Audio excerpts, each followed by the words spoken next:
얘기를 하고 있는데 뇌 하면 가장 대표적으로 기억하는 능력이 있는 부분이잖아요. 네. 기억하는 부분만이라도 어떻게 좀 이렇게 옮기고 그런 시도는 안 해봤나요? 시도가 있습니다. 어. 그러니까 실제로 그 연구 분야만 30년 이상 연구를 한 분이 계시고요. 그러니까 미국의 USC라는 대학에 있는 시오도 버거 교수라는 분이 주로 많이 연구를 하셨던 분야가 해마칩이라는 거를 연구를 하셨어요. 그래서 해마라고 하는 부위는 혹시 들어보셨죠? 네, 해마가 여러 가지 이제 중요한 역할들을 많이 하는데 그 중에 가장 중요한 기능이 단기 기억을 장기 기억으로 변환시켜주는 역할을 합니다. 해마가 망가지게 되면 조금 전에 있었던 일들을 금방금방 잊어버리게 돼요. 이렇게 이제 중요한 해마가 사실은 구조가 뇌의 여러 조직들 중에서 가장 간단한 구조를 가지고 있어요. 대뇌 피질 같은 경우에는 6개의 층으로 구성이 되어 있는데 해마는 층이 3개밖에 없습니다.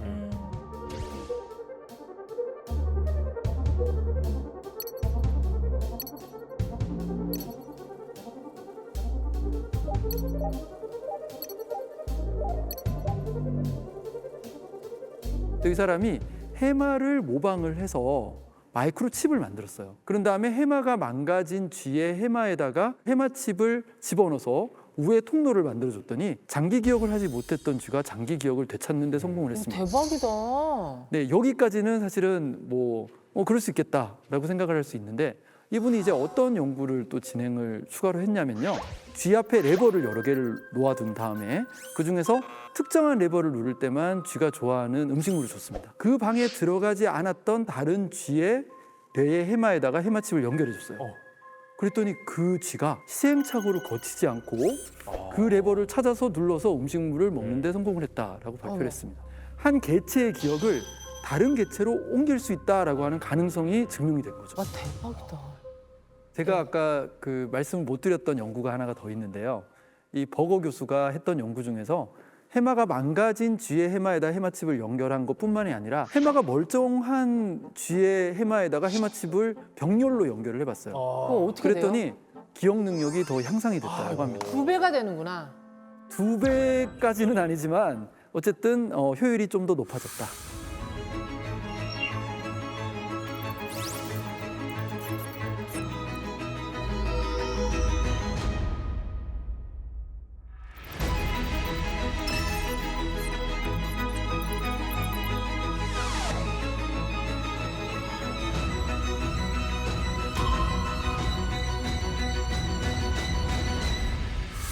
혹시 요즘에 그런 기계는 없나요? 끼고 있으면 이 집중력을 뭔가 하게 해서 학생들이 뭐 공부하는데 더 좀 도움이 된다거나 우리 오래전에 있었잖아요. MC 스퀘어. 네.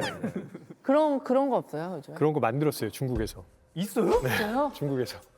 선생님이나 학부모님들이 제일 관심이 많은 게 지금 말씀하신 거잖아요. 집중력. 애들이 좀 집중을 좀 했으면 네. 좋겠다. 그래서 인공지능 기술 결합해가지고 여기 밴드를 하나 씌웁니다. 네. AI 헤드밴드라고. 네네. 그걸 딱 쓰고 있으면은 여기 불이 있거든요. 아, 나 이건 좀 그렇다. 이거는 아니다. 이건 아니다. 그러니까 이게 중국에서 지금 하고 있는 거고 문제가 좀 많아요. 왜냐하면 단순히 집중하고 있다 아니다만 아니라 하품하는 횟수도 측정하고요. 휴대전화 보는 횟수도 측정해가지고 그렇겠죠. 그다음에 학교 안팎의 위치 추적. 저건 약간 그래서 감시용이네. 맞아요. 학부모님한테 보냅니다. 그러니까 뇌의 기능을 뭔가 좋게 해주는 그런 게 아니라 감시용으로 쓰이고. 근데 이거는 집중하고 있냐 아니냐만 측정하는 거잖아요. 그렇죠. 교과서사에다가 만화책 껴서 보고 집중하고 있으면 그러니까 계속 빨간불 아닙니까?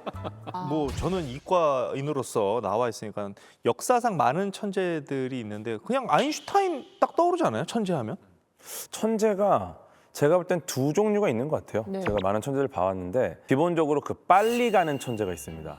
막 5살 때 미적분 풀고 그래, 진짜 천재야. 네, 이분들은 정말 천재인데 네. 근데 이분들이 미적분을 푸는 실력이 20살과 비슷하다. 재미있는 건 그분들이 결국 20살, 30살, 40살이 돼도 여전히 다른 사람들이 그 있는 그 위치에 있는 거야. 그러니까 시간적 여유가 있지만 그럼에도 이제 그게 뭔가 벽을 넘지는 못하는 천재가 많이 있고 아니면은 쭉 가다가 아무도 넘지 못하는 그 벽을 허무는 분이 계세요.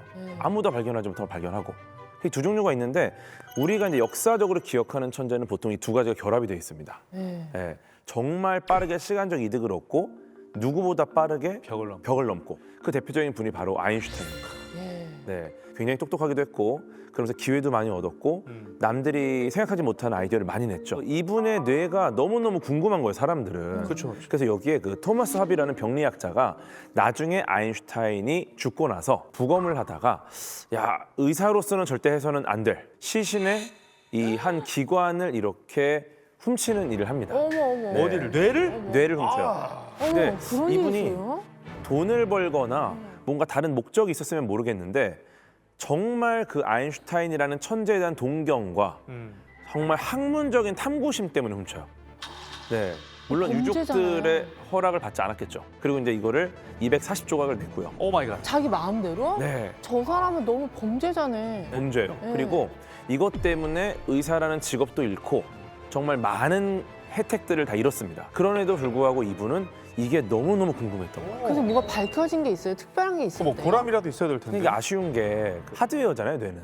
그렇죠. 그러니까 뭐 예를 들어서 어떤 스마트폰이 있어요. 이 안에 기가 막힌 사진이 한 장 저장돼 있습니다. 이거에 궁금해서 스마트폰을 슬라이스 쳐갖고 나눠주면 그 사진을 어떻게 찾아요?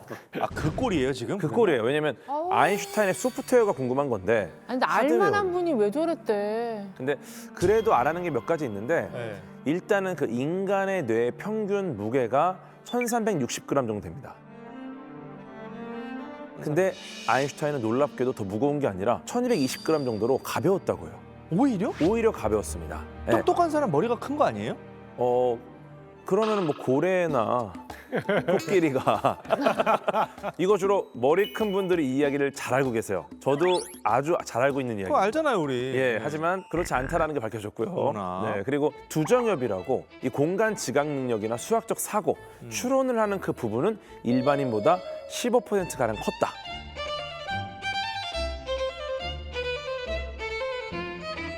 가벼운데도 예. 그 부분은. 뭔가 남들보다 굉장히 깊은 주름들이 많은 뇌였다.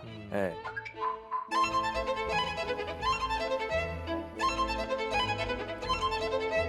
또 재밌는 거는 뇌세포는 또 그렇게 많지는 않았다고요. 그 신경세포가 많으면은 뭐 인지 능력, 뭐 정보 처리 능력 이런 것들이 좋다는 건데 그 부분은 또 그렇게 뛰어나지 않았다. 근데 왜 옛날에 왜 그 뇌세포 좋은 우유 이름이 아인슈타인 아니었어요? DHA 그거 아니에요? 뭐 두정엽이 좋아진다는 얘기일 수도 있겠죠. 네. 난 진짜 과학적인 질문이 하나 그래 있거든요. 과학적인 질문 좀 해줘. 임신했을 때 어. 호두를 많이 먹으면 나 그 얘기 들었어. 호두가 뇌 모양이라 맞아. 예. 애 머리가 좋아진다. 맞죠? 우리 와이프 엄청 먹었거든요. 우리 애는 어떻게 될까요? 사실 그것도 대표적인 잘못된 속설 중에 하나로 근데 호두가 뇌에 꼽히는 좋다는 얘기 것입니다. 아니 뭐 들었는데. 뇌 모양이라고 아니, 머리 누가 그래요? 아니, 뇌에 좋은 음식, 안 좋은 음식으로 분류를 한다라고 하면 뇌 좋은 음식에 포함이 되겠죠. 네. 근데 호두가 뇌와 비슷하게 생겼다라고 해서 뇌에 도움이 된다라고 하는 거는 잘못된 속설이라고 말씀드릴 수 있을 것 같습니다. 우동도 그럼 우동도 좋죠. 우동도. 다음 주엔 어디 안 가요? 이제 20회까지 안 갑니다. 아, 네, 알겠습니다. 일정이 이제 다 막혀 있기 때문에. 잘 됐네요. 예. 예. 선생님, 저 질문 있어요. 사람 몸에는 수명이 있잖아요.